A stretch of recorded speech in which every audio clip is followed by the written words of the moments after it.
ଠାରୁ ବନ୍ଦ ହେଲା ବାହାଘର ରୋଷଣୀରେ ଯାଉଥିବା ବରକୁ ବେଆଇନ ଭାବରେ ଡିଜେ ବଜାଇବା ମହଙ୍ଗା ପଡ଼ିଲା। ଡିଜେକୁ ଜବତ କରିଛି ପୋଲିସ। ଭୁବନେଶ୍ୱର ବରଗଡ଼ ଥାନା ଅଞ୍ଚଳରେ ଏହି ଘଟଣା ଘଟିଛି। ରାଜଧାନୀରେ ଡିଜେ ବ୍ୟାନ୍ ହୋଇଥିବା ବେଳେ କୌଣସି ବାହାଘରରେ ଡିଜେ ବଜାଇଲେ ଜବତ କରୁଛି ପୋଲିସ। ଏ ସମ୍ପର୍କରେ ଅଧିକ ସୂଚନା ଦେଉଛନ୍ତି ଆମ ପ୍ରତିନିଧି ଚନ୍ଦନ ପାଇକରାୟ। ଦଶହରା ଭସାଣି ହେଉ କି କୌଣସି ଉତ୍ସବ ଅବା ବାହାଘର କେଉଁଠି ହେଲେ ବାଜିବ ନାହିଁ ଡିଜେ, ଦୁମୁ ଦୁମୁ କରିବ ନାହିଁ କି ଛାତି ଦୁଲୁକେଇବ ନାହିଁ। ରାଜଧାନୀରେ ଡିଜେ ବ୍ୟାନ୍ ମାନେ ବ୍ୟାନ୍।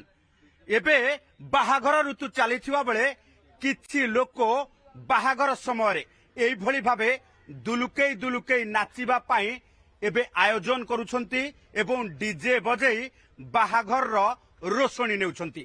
କିନ୍ତୁ କମିଶନରେଟ୍ ପୋଲିସ ପକ୍ଷରୁ ସିଧାସଳଖ ଡିଜେ କୁ ନାଁ କରାଯାଇଥିବା ବେଳେ ଏବେ ବାହାଘର ଅଧାରୁ ଏଇଭଳି ଭାବେ ଡିଜେ କୁ ଭିଡ଼ି ଆଣୁଛି ପୋଲିସ।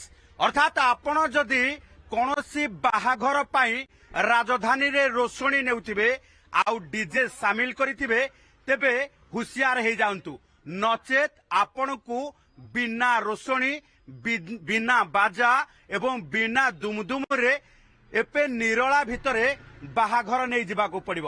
କାରଣ ଅଧା ବାଟରୁ ଡିଜେ ଗାଡ଼ିକୁ ଭିଡ଼ି ଆଣିବ ପୋଲିସ ଆଉ ନିରଳାରେ ଆପଣଙ୍କୁ ଛାଡ଼ିଦେବ। ଏଇଭଳି ଭାବେ ବରଗଡ଼ ଥାନା ଅଞ୍ଚଳରେ ଏକ ବାହାଘର ରୋଷଣୀ ବରଯାତ୍ରୀ ନେଇଯାଉଥିବା ବେଳେ ଏହି ବିରାଟ କାଏ ଡିଜେକୁ ବର୍ତ୍ତମାନ ପୋଲିସ ସିଜ୍ କରିଛି।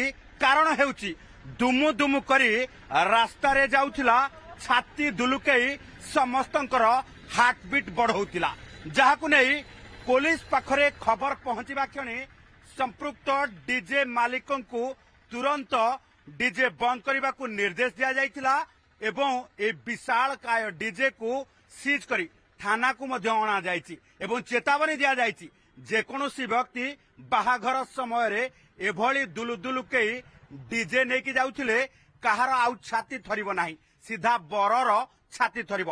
ଏଇଥିପାଇଁ ଯେ ଅଧା ରାସ୍ତାରୁ ପୋଲିସ ଡିଜେକୁ ଭିଡ଼ି ଆଣିବ। ଭୁବନେଶ୍ୱର କ୍ୟାମେରା ପର୍ସନ ଅବ୍ଦୁଲ ଅଜିଜଙ୍କ ସହ ଚନ୍ଦନ ପାଇକରାୟ, OTV।